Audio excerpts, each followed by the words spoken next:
전 프로하키 선수가 자신의 아파트에서 숨진 채 발견되는데 정체불명의 한 여성도 그와 같이 공격을 받게 되었습니다. 경찰은 처음 수사할 때부터 어려움을 겪게 됐는데 그 여자의 신원과 두 사람의 관계에 대해 누구도 모르고 있었습니다. 처음에 경찰은 강도 사건으로 추측하였지만 조사할수록 끔찍한 진실이 드러나게 됐습니다. 이 모든 게 단지 하나의 우연으로 시작되었는데 사실 범인의 계획은 그 사건 하나가 아니었습니다. 그럼 도대체 무슨 일이 있었던 걸까요? 안녕하세요 여러분, 미스터리 수사국입니다. 오늘 저희와 같이 이 사건에 대해 알아봅시다. 사건은 미국 캘리포니아주 뉴포트 비치에서 발생하였는데요. 뉴포트 비치는 캘리포니아 남서부에 자리 잡고 있으며 인구는 약 8만 5천 명이고 오렌지 카운티에 있는 도시이자 카운티에서 가장 발전된 도시 중 하나입니다. 주인공 데런 파치는 1980년 9월 12일에 태어나 캘리포니아 출신인 그는 벤투라 카운티의 전통적인 미국 가정에서 자랐습니다. 그러다 10대 때 데런은 아이스하키에 푹 빠지게 되어 아이스하키 선수가 되는 걸 꿈꾸었습니다. 그러다 지속적인 훈련과 체계적인 학습으로 데런은 마침내 어릴 적 소망을 이루게 되었습니다. 고등학교 졸업 후 그는 마이너리그 하키 선수가 되어 다음 8년 동안 데런은 여러 팀에서 일하여 꽤 좋은 성적을 얻었습니다. 그러다 2005년 25세 데런은 개인적인 사유로 선수 생활을 마감하고 고향 벤투라 카운티의 뉴포트 비치로 돌아가 금융 분야에서 일하기 시작했습니다. 이후 10년 동안 데런은 결혼한 적도 없고 여자친구도 사귀지 않았습니다. 그는 대부분의 시간을 혼자 보냈는데 새로운 친구를 사귀는 걸 거부하는 게 아니고 단지 자유로움을 좋아해서 뿐이었습니다. 그리고 데런은 가끔 외로울 때 임대한 아파트에서 이성과 데이트를 하기도 했습니다. 그러다 어느 날 밤에 한 평범한 만남이 데런의 삶을 끝냈습니다. 그와 한 여자가 아파트에서 관계를 맺는 중 사악한 강도가 나타나 그들을 숨지게 하였습니다. 2019년 4월 21일 주말이자 기독교 부활절의 저녁 9시쯤 현지 경찰서에서 신고 전화를 받게 되었는데 딘이라는 남자가 그의 룸메이트인 데런과 한 여자가 아파트에서 참사당했다고 하였습니다. 신고를 받은 경찰은 바로 사건이 발생한 아파트로 출동하여 현장을 봉쇄하고 조사하기 시작했습니다. 경찰이 2층 침실로 들어가자 끔찍한 범죄 현장을 목격하게 되었습니다. 데런과 한 여자가 알몸으로 침대에 누워 있었는데 시트는 붉게 물들어 있었고 두 사람은 전부 숨진 지 오래되었습니다. 조사 결과 데런과 그 여성은 전부 사격에 치명상을 입었습니다. 피해 여성의 상처는 머리 왼쪽에 있었고 피해자의 자서로 볼 때 그녀가 먼저 공격받은 거로 추측되었습니다. 데런은 침대 오른쪽에 넘어졌는데 한쪽 다리가 바닥에 닿아 있었는데 탈출하려던 중 사격을 받은 것 같았습니다. 경찰은 현장에서 범행 도구를 발견하지 못했고 범인이 남긴 생물학적인 증거도 발견하지 못했습니다. 사건 조사에 도움이 되는 유일한 단서는 침대판에 박힌 사격탄 뿐이었습니다. 하지만 사격자네가 발견되지 않아 경찰은 범행 도구가 유견발 사격 도구며 범인이 범행을 저지른 이후 현장을 정리한 거로 추측하였습니다. 어쨌든 경찰은 사건을 조사하기 전 우선 여성의 신원을 확인해야 했습니다. 경찰은 여성의 소지품을 확인했지만 그녀의 신원을 확인할 수 있는 신분증을 찾지 못하고 휴대폰과 자동차 열쇠만 발견하였습니다. 휴대폰 잠금을 해제하고 차를 찾는 데 시간이 걸려 경찰은 우선 경찰에 신고 전화한 데런의 룸메이트 딘에게 사건에 관해 물었습니다. 경찰은 한편으로 여성의 정체를 조사하고 또 한편으로는 딘에게 의심이 가서였습니다. 그는 사건 현장의 아파트를 마음대로 출입할 수 있으며 또 범행 현장을 가서 가장 먼저 발견한 사람이기도 하였습니다. 하지만 딘은 그 여자가 누군지 모른다며 두 사람이 언제 아파트로 들어왔는지도 몰랐다고 말했습니다. 딘은 지난 금요일부터 집을 떠나 그동안 여자친구의 집에 있었다고 하였습니다. 그러다 토요일 오전 11시쯤 그는 옷을 갈아입기 위해 집으로 돌아간 적이 있었는데 데런의 침실 문 밖에 여성용 샌들 한 켤레가 보였다고 했습니다. 그 당시 그는 데런이 이성과 데이트하고 있다고 생각하여 옷만 갈아입은 뒤 바로 여자친구의 집으로 돌아갔습니다. 다음날 밤 9시경 그는 여자친구의 집에서 임대한 아파트로 돌아왔는데 대런의 문 앞으로 갔을 때 전날에 보게 된 여성 형사들이 원래 자리에 있고 움직이지 않은 걸 발견하여 이상하다고 느껴진 그는 대런의 문을 살짝 밀어 열자 대성과 한 여자가 붉은 액체에 잠겨 침대에 누워있는 걸 목격하게 되었습니다. 그 당시 그는 너무 무서워 감히 두 사람의 상황을 살펴보지 못하고 바로 경찰에 신고 전화를 걸었습니다. 딘의 진술이 바로 확인되어 경찰은 그를 용의자 혐의에서 배제하였습니다. 다음으로 경찰은 피해자 여성의 신원을 파악하기 위해 대런의 친척과 친구들에게 연락하였습니다. 하지만 그들은 모두 대런이 최근에 여자친구가 있다는 소식을 들어본 적이 없다고 말하며 그녀가 누구인지 모른다고 하였습니다. 그 여성이 누구인지 아는 사람이 아무도 없어 경찰은 할 수 없이 여성의 자동차 열쇠를 들고 인근 주차장으로 가 모든 차량을 하나씩 테스트하여 결국 오랜 수색 끝에 마침내 여성의 승용차를 찾아냈습니다. 그리고 차량에 있는 운전면허를 통하여 그녀가 48세 웬디 밀러라는 걸 알게 되었습니다. 경찰은 피해자의 신원을 확인한 후 바로 그녀의 부모와 연락을 취하였습니다. 웬디의 부모는 충격을 받았으며 딸과 함께 피해가 된 대런에 대해 전혀 모르며 그들의 관계도 당연히 몰랐습니다.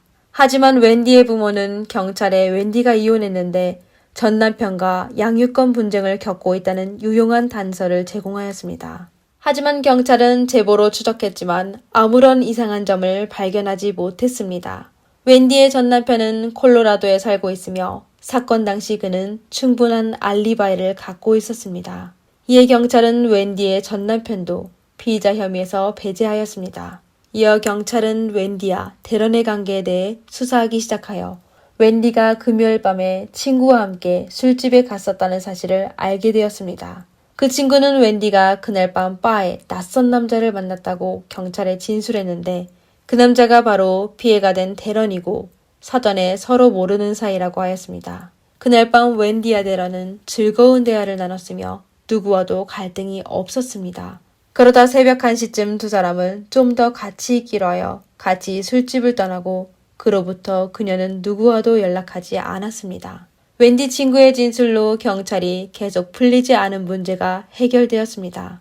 피해자 2명은 서로 전혀 모르는 낯선 사람일 뿐이고 육체적인 관계로 인연을 맺게 된 것입니다. 경찰은 두 사람의 관계를 파악했지만 사건 수사는 여전히 아무런 진전이 없었습니다.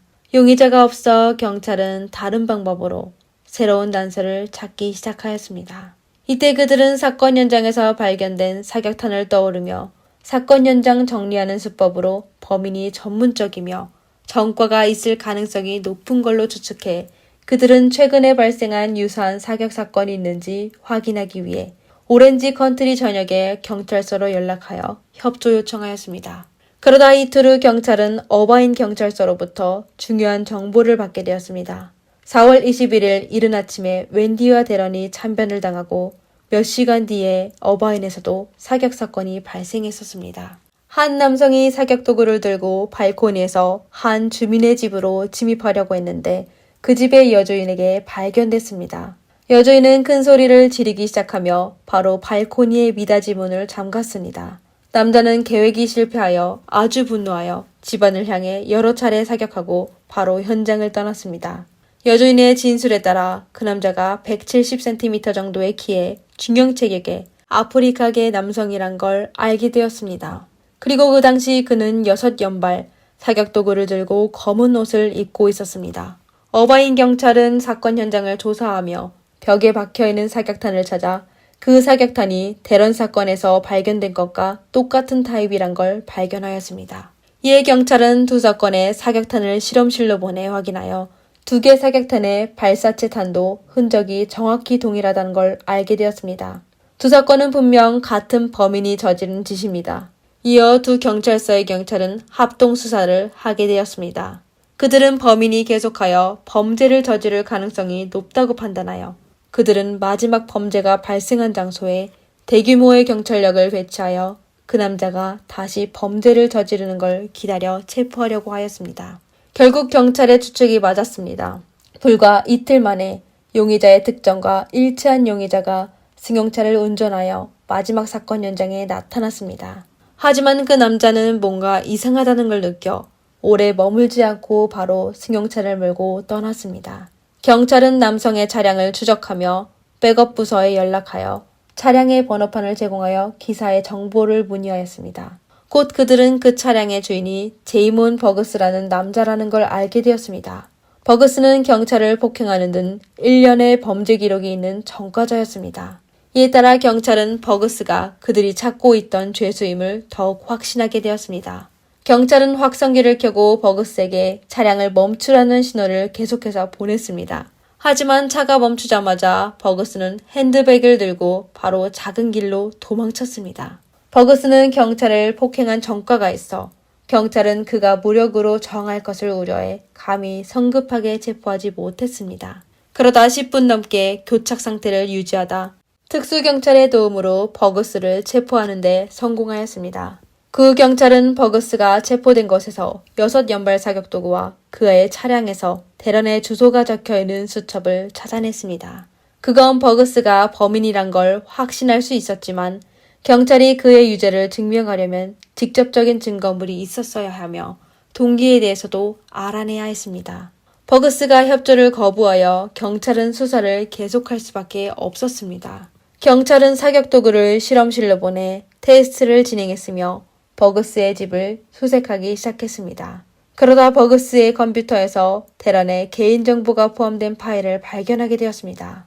안에는 대란의 전화번호와 거주지 주소, 그리고 직장 등 매우 상세한 정보가 포함되어 있었습니다. 그리고 검색 기록에 따라 버그스가 사건 발생 전에 불법으로 대란의 개인정보를 구매한 걸 알게 되었습니다.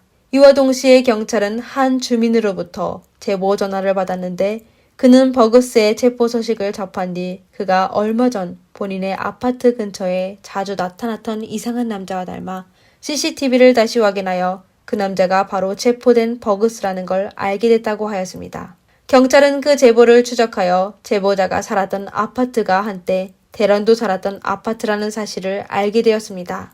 모든 단서는 버그스가 대런을 찾고 있었으며 범죄 동기가 복수일 가능성이 높다는 걸 알 수 있습니다. 경찰은 두 사람의 사이에 어떤 원한이 있는지 확인하기 위해 다시 대런의 룸메이트 딘을 찾아갔습니다. 딘은 버그스를 모른다며 대런이 전에 그에 대해 언급한 적도 없지만 사건이 발생하기 직전에 대런은 의문의 남자로부터 여러 차례 협박 전화를 받은 적이 있다고 하였습니다. 그 남자는 대런이 그의 여자친구와 너무 가까이 지낸다고 하여 대런에게 본인의 여자친구를 멀리하라고 협박하였습니다. 딘은 전화한 사람이 버그스인지는 확신할 수 없지만 그 사람이 유일하게 대런을 미워하는 사람일 거라고 하였습니다. 경찰은 딘의 진술을 듣고 버그스가 질투심 때문에 범죄를 저지른 거로 추측하였습니다. 이후의 수사 결과도 경찰의 판단을 증명하였습니다. 버그스가 체포되었을 때 그는 범행에 사용된 사격도구를 소지하고 있었고 그의 휴대전화 통화 기록으로 그가 바로 협박 전화를 한 사람이란 걸 알 수 있어 사건의 진실은 아주 명백하였습니다. 경찰은 취득한 모든 단서와 버그스의 전 여자친구의 진술로 사건의 전체를 재구성하였습니다. 사건이 발생하기 몇 달 전 테러는 헬스장에서 버그스의 전 여자친구인 사만다 브루어를 알게 되었습니다. 그로부터 두 사람은 종종 함께 운동했었는데 버그스의 불만을 사게 되었습니다.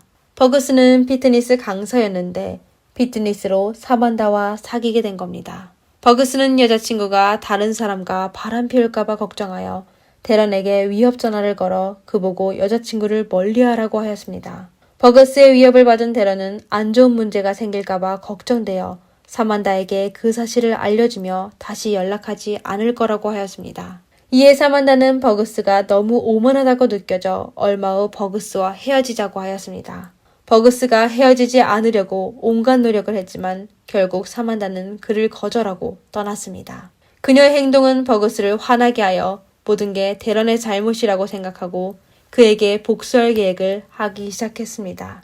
버그스는 범죄를 계획하여 우선 대런의 개인정보와 거주지 주소를 수집하였습니다. 하지만 그가 취득한 정보 중 일부가 만류되어 처음에는 범행에 실패하였습니다. 이로 버그스는 전략을 바꿔 대란을 스토킹하기 시작했고 마침내 대란의 최신 주소지를 알게 되었습니다.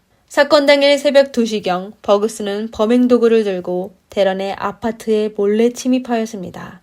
그 당시 데런은 침실에서 웬디와 관계를 맺고 있어 누군가가 침입했다는 걸 눈치채지 못했습니다. 웬디는 사만다와 똑같이 금발머리여서 버그스는 웬디가 그의 전 여자친구라고 착각하여 웬디를 먼저 사격하고 도망치려던 데런을 사격하였습니다. 그리고 그는 범행을 저지르고 승용차를 운전하여 어바인으로가 다른 한 건의 범행을 하였습니다. 2차 사격의 피해자 가족은 버그스를 전혀 모르며 아무런 원한도 없었습니다. 단지 그들이 임대한 아파트가 사만다의 현재 남자친구가 한때 살았던 곳이어서 범죄를 저지른 것입니다. 버그스의 계획으로 데런을 해치는 것뿐만 아니라 사만다의 현재 남자친구도 없애려고 한 겁니다.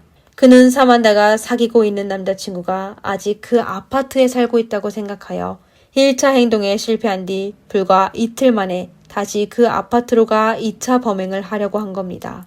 사건 발생 3년 후인 2022년 5월 3일에 사건 재판이 진행되었습니다. 범행 사실이 명확하고 증거도 충분하여 이번 사건의 재판은 오랜 시간이 걸리지 않았습니다. 배심원단은 불과 3시간 만에 그에 대한 유죄 판결을 내려 버그스는 2건의 고의상해죄 외 다른 몇 가지의 혐의로 가석방이 없는 종신형을 선고받았습니다.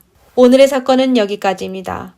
영상을 재미있게 보셨다면 좋아요와 구독 부탁드리겠습니다. 감사합니다. 이상 미스터리 수사국이었습니다.